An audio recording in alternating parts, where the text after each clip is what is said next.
The Charlie Rymer Golf Show, starring Charlie Rymer. Hey, okay, let's pick up the tempo. Charlie Rymer here, and welcome to my new show, where we do things my way. As a former golf pro and media personality, I know golf. But this isn't going to be your grandfather's golf show. I'm bringing you conversations with celebs and golf greats, getting off the course and out on the water, and even getting into some good eats. This is the Charlie Rymer Golf Show. Keep it in the fairway, folks. Today, I'm right on the North Carolina-South Carolina border at Glen Dornoch Waterway Links. My guest, well, you know him from the hit show The Office, is Kevin. He's Brian Baumgartner. I'm Charlie Rymer, and this is Riding with Rymer.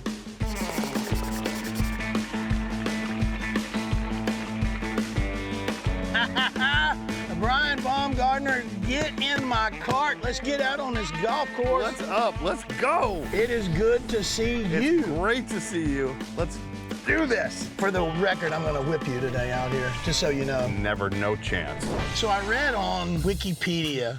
Oh yeah, believe everything you read there. Well, I got this one thing. It says nothing about your golf game except for one sentence. You are an accomplished golfer. And I'm like, what the hell is that? I mean, did you like win the British Open and not tell anybody about it? I did not win the British Open. What does that mean, you're an accomplished golfer? I don't know. I didn't write it. Little known secret. I didn't write my own Wikipedia page. Oh yeah, well, Did you write yours? Yeah. It says I'm a sexy beast. I wrote every bit of that. Here's the thing about my game. What I say is, if you play once or twice a week, I'm gonna get you pretty good. Wow. I'm gonna get you pretty good. But unfortunately, most of these celebrity things, I'm playing with these retired athletes who play 36 holes a day. They don't have anything else to do. They have nothing else to do except get good. So what's your best finish in one of the celebrity events? Derek Jeter, Celebrity Invitational at Shadow Creek in Vegas. Yeah. I won. Here, are you gonna add like a trophy room to the house? I think that's what accomplished golfer means. I think that's I knew I'd get to that eventually. Yeah, that's what that means.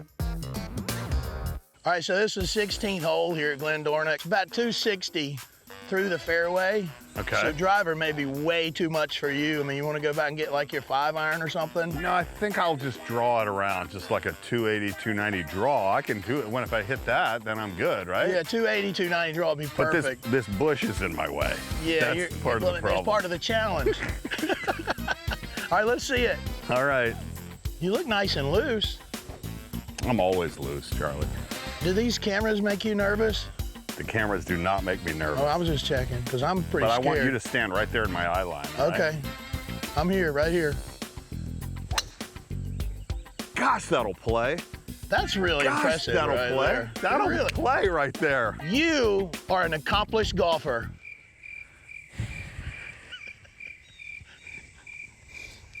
I can't even tee it up. I mean, I'm like feeling really nervous about this. Yeah. Something tells me you're not. Thank you for making me feel good. Thank you for making me feel good. We're right down the middle. Thanks, right down the middle. You got me. So, Brian, that's an amazing drive you did. Oh, look, mine just came right in. I outdrove you. Did you see that? 165 yards. What club is that for you? Well, I think it's 7 today. All right, so you don't want to go left.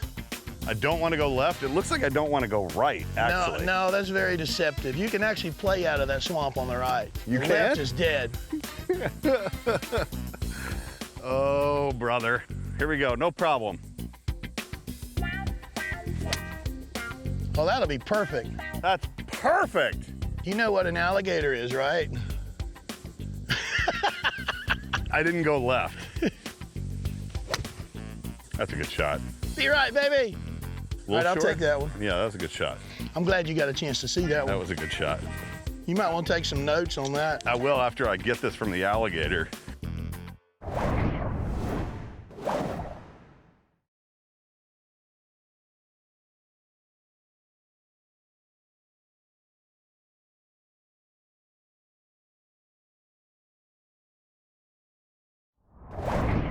No, I don't think I'm going to be all right. Oh, my God. Oh, there it is. I told you it'd be fine. How did I get right here on the narrowest patch of land I think you got this shot. This is, oh, it's right there.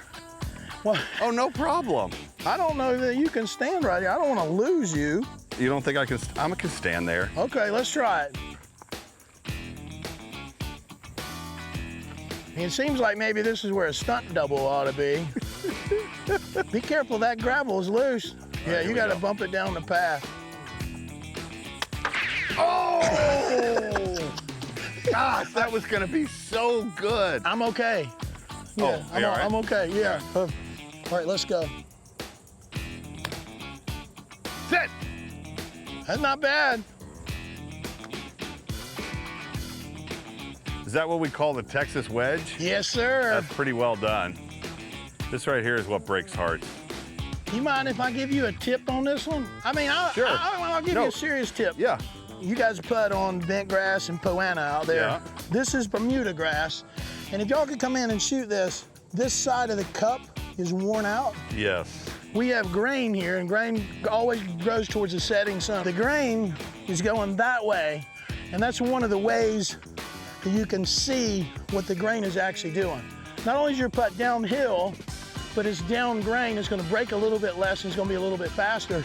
And that's a #1 clue for seeing which way the grain's going. Good try. I didn't say it was straight. I said it was straighter. I mean, look, you're trying to blame me for it. This one's dead end, right? Oh, yeah. Now, see, mine is into the grain on this side, so it's going to be a little slower, and you'll watch it. It might bounce a little bit, and it'll break a little bit more because it's into the grain. So really slow and a little more break. Well if done. you look for that dead cup edge, that'll really help you figure out I like that. grain. All right. The success that you've had playing Kevin in the office and playing it so incredibly well, where for so many fans, I mean, you're not Brian Baumgartner, you're Kevin, and I know there's been obviously great advantages from that. It's got to have been a lot of fun. It's got to have been financially rewarding, but at the same time, you played that character so well. Typecasting, trying to get outside of being Kevin, has to be something that's been a big challenge for you, has it? Yeah, you know, I spent a few years intentionally trying to distance myself and was like, okay, that's chapter 1, like let's find chapter 2. And, you know, I turned down a lot of things that I felt like was too similar and tried to take on projects that were totally different. And then this crazy thing happened. The show became bigger than it was when we were NBC's #1 show. Yeah. Like it just exploded again Yeah. through on Netflix and streaming and Comedy Central and TBS. It was just everywhere, and then we started to release like the numbers of streaming, and we started to feel it. And I was like, well, I can try to avoid this all I want, but it's not going away. What I feel so fortunate about is I was on a big show, but I'm also tremendously proud of it. Like Yeah. I'm a fan of it. Yeah. I don't typically go and watch myself. Yeah. The Office we watched every week when it was on. Yeah. Like I felt so invested in all of the people and the stories we were telling, and to be a part of something that I actually feel like is high quality, I'm proud of that, and makes it really easy to embrace that. So the episode with the chili, Yeah. that's grown now to where there's a chili cookbook, there's chili cook-offs. What I remember of that episode is you dropping the big pot, and they probably still hadn't got that cleaned up. But talk to me about that a little bit, because that's going to impact me at some point. I never, ever imagined that this would be what it is today. All right, I either got to embrace it or I got to fight it, and there was no fighting it. Funniest story that ever happened to me, I was staying in a hotel and I'd having dinner, and I just finished eating and kind of pushed away, and the bartender comes over, he sets down food in front of me, and I said, I just finished, and he kind of leans down, and that's from the girl at the end of the bar. And I look down, and it's a bowl of chili. I was like, okay, all right, I have to give you that one. I walked over and said, okay, well done. No one's ever done that before. But yeah, chili cookbook coming out here. I mean, September 13th, 177 recipes. I searched far and wide, and here we're in Myrtle Beach, the World Championship chili cook-off is here. And I'm so excited. And I can't wait because they've asked me to be one of the judges. I know, we're gonna judge together. Oh, I can't. And listen, I'm a chili connoisseur. Okay. I make it, I eat it, I love it. I'm so excited about being a World Chili Cook-Off judge. So, Brian, how you gonna tackle this beast? 18 here at Glen Dornoch. What am I looking at?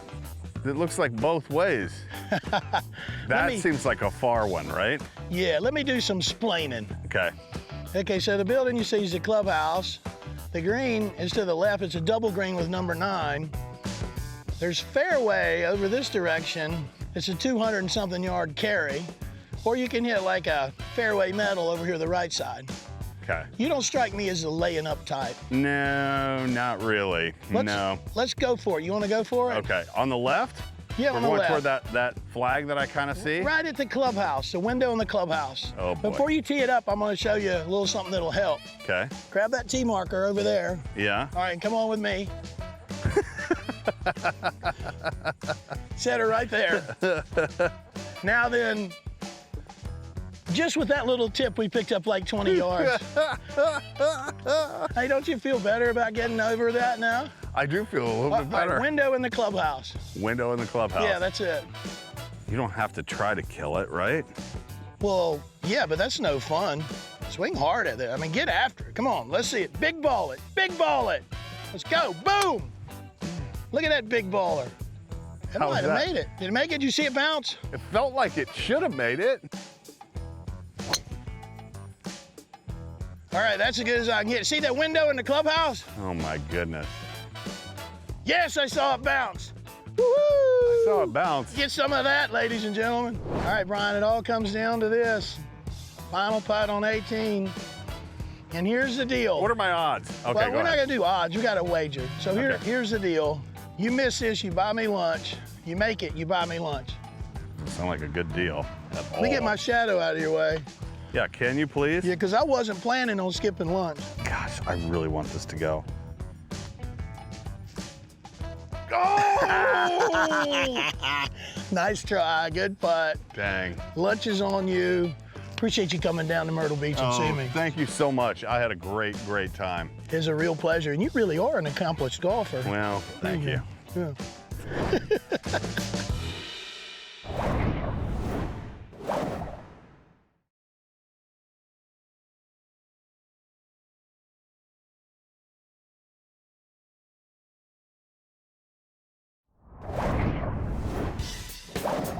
Nothing beats golf in Myrtle Beach.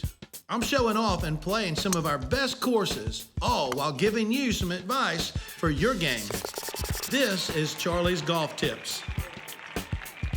Now then, back in the day, and I'm talking old Tom Morris and some of the greatest golf courses in the world, there weren't any fancy driving ranges to go through your hour-and-a-half pre-round warm-up routine. The deal is this: that first hole was actually a pretty easy hole, great way to warm up and get ready for your round, and that's certainly the case at number 1 at Caledonia. Avoid the bunkers to the left. Make sure you don't blow it way right. There's out of bounds over there. If you hit a good tee ball, you're going to have a wedge into a pretty straightforward green. It's a really nice way to ease into your round. When you visit Caledonia, keep this in mind. There's not a practice tee here, no place to warm up. And they share that with a lot of the great golf courses in the world. When you go to Scotland and Ireland, a lot of times there's no place to warm up. If you do want to warm up, the sister course, True Blue, is just a couple of minutes from here, right across the road. Get here a little early and warm up there. But if you're like me and you're running late, you hop up on the first tee, you hadn't had a chance to hit some balls, I got a tip for you. Grab your 6 and 7 iron, hold them together, make about 10 long, smooth, slow swings. That'll get you nice and stretched out and ready to go. And make sure you use a driver. Folks, they got rocket scientists that build these things. There's all kinds of technology in there. It's the biggest hitting surface. It's the easiest club to hit. Now then, this is not a long hole. I just want to get it and play. I'm not thinking distance here. I'm thinking center contact. Just cruise it on down there. Something like that. Got me a nice little easy wedge in from there.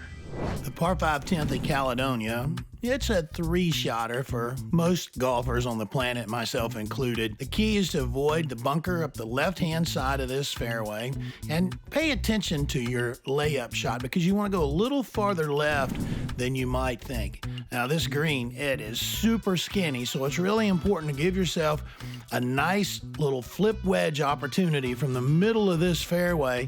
And if you can pull off that great little wedge, it's a really wonderful birdie opportunity. I got a great wedge tip for you. When you have a front hole location, that's when you want to hit a lob wedge, a lot of loft, hit it hard. You want it to stop quickly to stay near that front hole location. This is my lob wedge. No good. I'm going with my pitching wedge. What I'm going to do is try and land this ball in the middle of the green, take it in low, and let it release to that back hole location. The only adjustment I'm going to make is maybe put it a little bit farther back in my stance than I normally would. 70-yard shot. I want to fly it maybe 60 yards. Let it land in the middle of the green. Oh! Had that one dancing around the hole right there.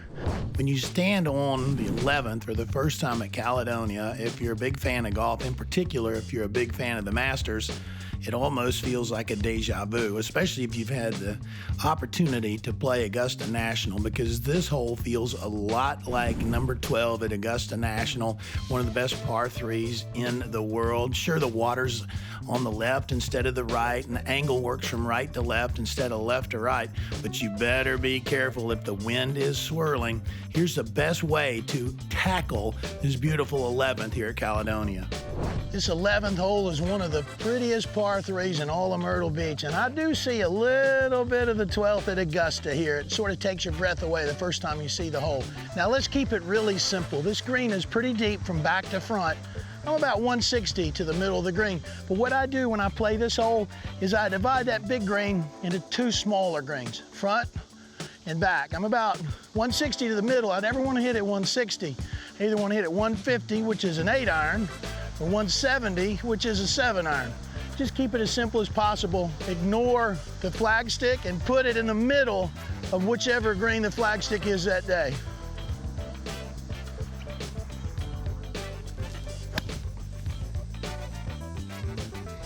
I think that'll work. We'll be right back. Stick around for more of the Charlie Rymer Golf Show.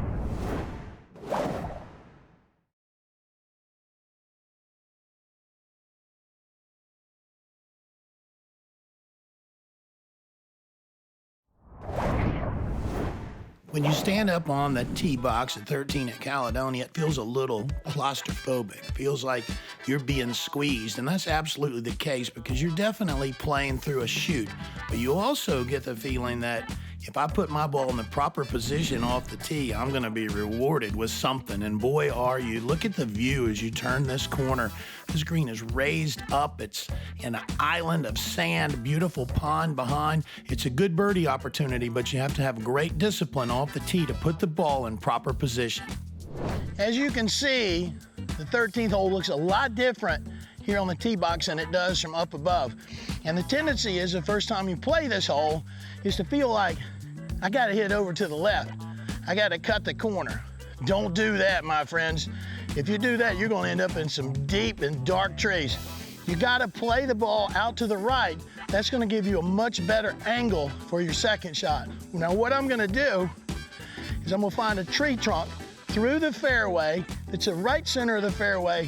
Focus on that, laser-like focus. It's just a 5-wood. I'm gonna cruise this down there about 225. And that'll give me a perfect angle for my second shot. 14 at Caledonia is an example of low country golf at its finest. You stand on this tee, you see the beautiful pond to the left filled with alligators. You look to the right and you see a majestic live oaks filled with fox squirrels. Believe me, folks, you'd rather deal with fox squirrels than alligators. But when your focus comes back to the hole, you got to hit enough club off the tee to get around the corner so you have a clear look at this magnificent green, very deep from front to back, framed beautifully by the flower bed behind. You just can't ask for anything better in a golf hole than 14 here at Caledonia, but you better pay attention to that tee ball. So the 14th hole, one of my favorites in all of Myrtle Myrtle Beach. It's not a long hole. The key is eliminating the left-hand side of this fairway, which happens to be this beautiful pond. Now, how am I gonna make this ball submit to my will? I'm gonna hit what's called a squeeze cut. I'm gonna tee it down a little bit lower, not really change anything. Just feel like I'm just sort of wiping across the ball to the left. Let's see what we get. If I do it right, it'll launch a little low, it'll start towards the water, and it'll curve back towards the middle of the fairway. Something like that. Okay, folks, we are ready for the big finish, and 18 at Caledonia does not disappoint. It's all about position off the tee. You got to challenge the water on the right with that tee ball. The closer you get to that water, the shorter your second shot is, and you want a short second shot in because this green is really wide, but it has very little depth to it. You want to be coming in there with as little club as possible. The other thing that's really challenging about this hole, that porch right behind the green, because all your buddies are going to be up there heckling you if you shank one off into the water. It really is one of the best settings in all of golf. I enjoy it every time I see it, and I know you will too. Here at 18, I've got one of the longest putts you'll ever face. This is easily 120 or 130 feet, and it's got a lot of break in it. A long, big break in putts, people tend to make one mistake. Instead of looking at their intended line, they look at the hole or the flag stick. If you do that, you're gonna miss low every time. I've got a few balls out to the left that are marking my intended line. If I focus on the path of this putt, the high point of the putt, that gives me my best chance to cruise that in there and get it within 6-8 feet of the cup, which would be really good from here. So let's see what we get.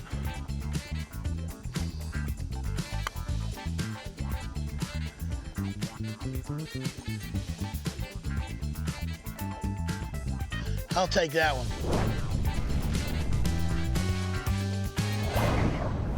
That's about it for this episode. Time for another sunset on the Waccamaw River.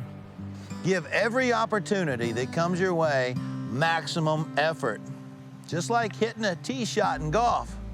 It might not always end up where you want, but eventually you'll get it in the hole. And if you hit it far enough offline, you might actually make some new friends who are playing another hole. Hope you've enjoyed the Charlie Rymer Golf Show. Keep it in the fairway, folks. Unless you want to make some new friends.